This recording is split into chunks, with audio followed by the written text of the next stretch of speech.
Magandang araw mga maka-full court, welcome back ulit sa aking channel. Ang pag-uusapan natin ngayon yung pumapabor na sa Lakers ang pagkakataon at madaming good news para sa Lakers.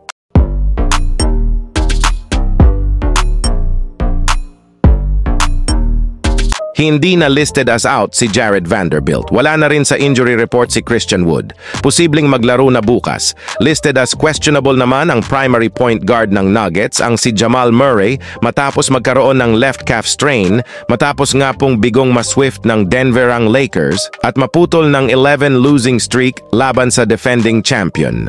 Nabuhay pa nga po ang pag-asa ng mga Lakers fans na may chance pa para muling makabawi ang Lakers sa series, lalo na at nagagawa ng Lakers na tambakan ng Nuggets sa first half ng first 4 games.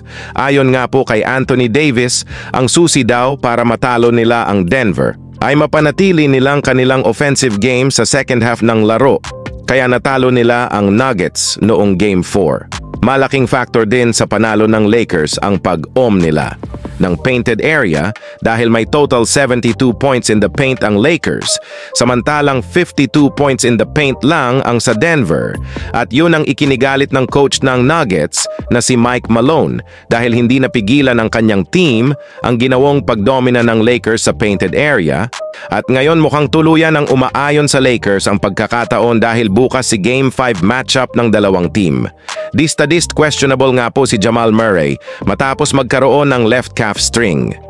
Ayon pa sa report, tinilit lang daw magdaroon ni Murray noong Game 4 na dapat ay hindi daw kaya kung hindi ito makakapaglaro bukas si Reggie Jackson ang papalit sa pwesto ni Murray na may iniindaring foot injury. Noong Game 4, wala nga pong nagawang punto si Reggie Jackson, kaya ito dapat ang I-take advantage ng Lakers. Kung pani-injury naman ng Nuggets, unti-unti na nga pong bumabalik ang mga player ng Lakers. Una na dyan si Christian Wood na pwede na maglaro noong Game 4 pero hindi ginamit ni Coach Darvin Ham. At ngayon, good news dahil ang pinakinaabangan ng mga Lakers fans na bumalik sa team na si Jarred Vanderbilt ay listed na as questionable. Expected na bumalik noong Game 3 at Game 4 si Vanderbilt. Pero na-delay ang pagbabalik ng Lakers forward. Malaking boost ang pagbabalik ni Vanderbilt sa team dahil sa defensive ability nito. Pwede nung itong i-lockdown defense si MPJ niya second best offensive player ng Nuggets ngayong playoffs, averaging 22 points per game. Magawa nga kayang ma-extend sa Game 6 ng Lakers ang series mga maka-full court. At yun lamang po mga ka-full court ang hatid kong balita ngayon. At kung nagustuhan niyo yung aking video, mag-subscribe na lang po kayo or like at para updated po kayo sa mga bagong kong video. If nagustuhan niyo yung video, kung may time po kayo mag-iwan na lang po ng comment sa video na ito.